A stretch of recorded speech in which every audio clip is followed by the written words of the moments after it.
contacts? We do glasses, contacts, and virtual exams. Okay. Do you mind, what is a virtual exam? So basically how we are set up right now is we have the equipment that you have, except there's no doctor.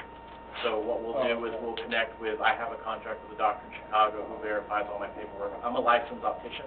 Right. And Texas is not a licensed state, so the doctors in licensed states like that. I know what I'm doing, so they're more willing to sign my prescriptions and email them to me and the patient, rather than having you wait for 45 minutes for an actual person to speak. So the virtual part is between your office and the doctor, Yep. not between the... Nope, not between me and the patient. No. Right. I understand how that Every works. patient that walks in will either see me or my other optician, who's my wife. Right. And an optometrist would be a doctor, right? Yeah. So you're a little bit less... And then our prescription is signed by an ophthalmologist, so they're the actual MD of all of that. Okay. Thanks for explaining. Oh, no worries. And I will share with you, we had a member of EDC last night that let us know that he was a customer of yours and very pleased. Well, good. On the restaurant. Did Owns y'all a notice restaurant down anything the lane. different about me? Uh-oh. She snuck in on me last week and didn't tell me who she was. Oh. We kind of do that sometimes, check and make sure. No, actually, Oh, yeah. yeah. Yeah, so we get glasses ready in about an hour. That's the one thing that sets us apart. We'll do them same day. Or for anything that's specially coded or a different prescription, we'll get it back between 3 to 5 business days.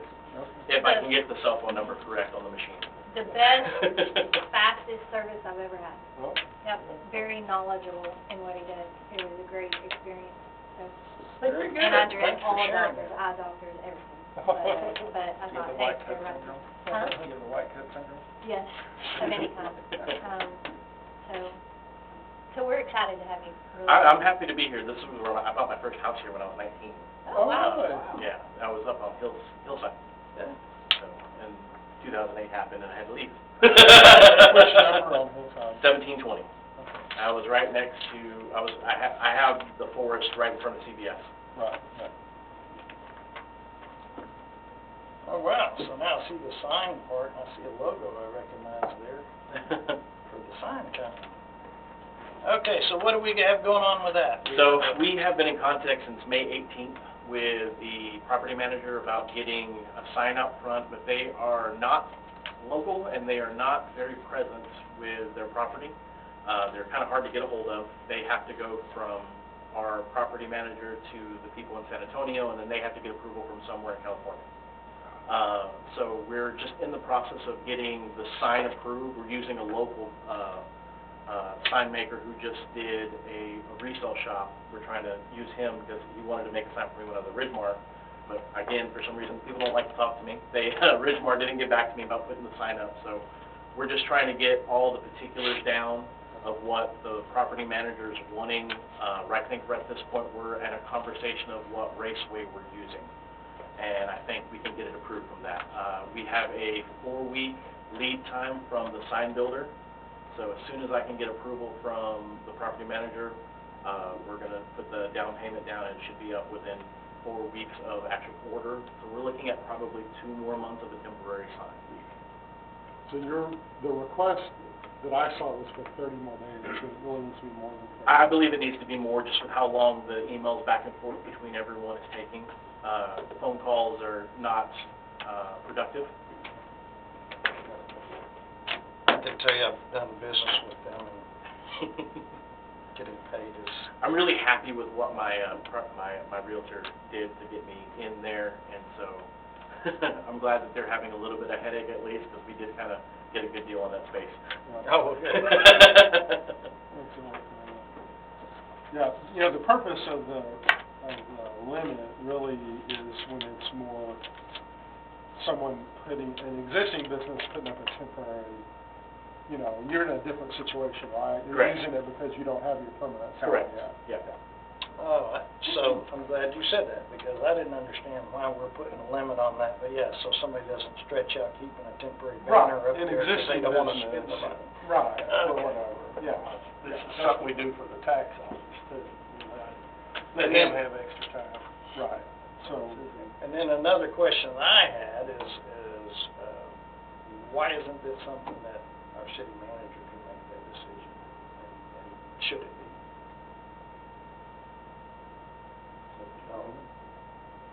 Marvin, is there, It's what's your just, thoughts?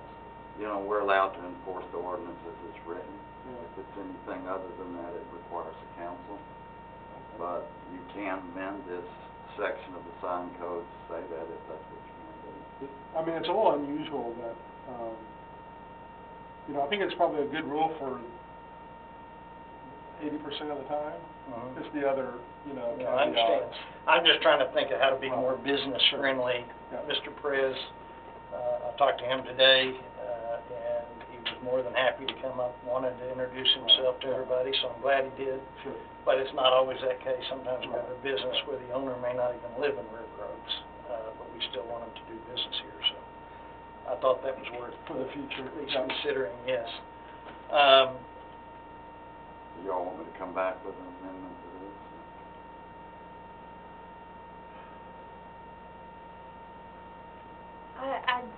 I don't think it should require approval. He's quite capable. He would have done the same exact thing that we're saying here tonight. He just now He has would our know formal that if approval. there was somebody dodging. Exactly. He would know that. And so I don't know if the wording might need to say, you know, up to 2 extensions, and then it comes before city council, or just Or you let have it a go. certain period of time, yeah. Or a new business that wants an extension doesn't have to get it. Mhm. As a business owner, I would probably say how you initially thought it was for temporary signage. You could put maybe a 6-month leeway for a new business to get a permit and sign up, and then just the statute as is for Yeah. temporary signs. Yeah, that's true. So if you wanna look into that and maybe write something up to bring up for next time, and then meantime, we need to make, I'm assuming we're needing a motion now for a 60-day Yeah, for extension. this, for the 60 days. I'll move that we extend the outplace temporary signage for an additional 60 days. Second. Thank you. We have a motion and a second. Any other discussion? All in favor say aye. Ayes have it. Thank you. And thank you for choosing us. We're excited No, to have you. we've been trying to, our mission statement is coming back into communities that have buildings that have empty space that can be utilized. And I know when the mayor came in, before he was the mayor, he was like, how are you gonna turn this into an eyeglass shop?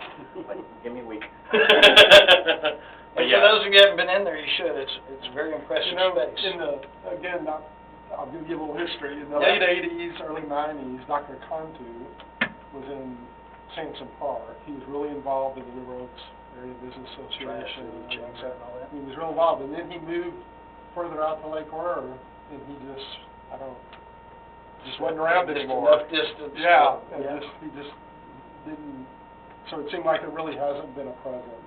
So, we're We're glad to excited have to be you. here. We need it. And we're doing a grand opening soon, on the 22nd. So that will be with EDC. I mentioned that last July? night. Yes. Do you know the time? I believe it's between noon and 4. Noon and 4? And so we'll put an email out to EDC and council. We have a permit in for that too, so. Oh, that's funny. Brush your teeth this morning? I hope so. Okay, well, we appreciate you coming Thank you in. so We'll much look for forward, hearing me. and I'll get with you about the ribbon cutting ahead of time for some of those arrangements and what we can do to help. Sounds good. Thank you so much. Thank you. Bradley, do we have to have that in writing, or is it understood now that we're a city manager form of government that he can make these decisions without having to?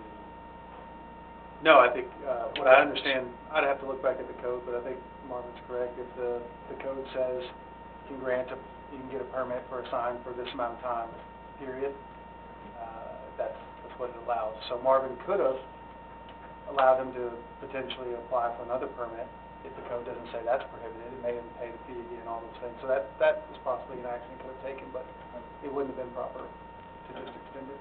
And I do know in this case, I have dealt with that property over there, and I've talked to some other people, and they're just slow about some things, we just say.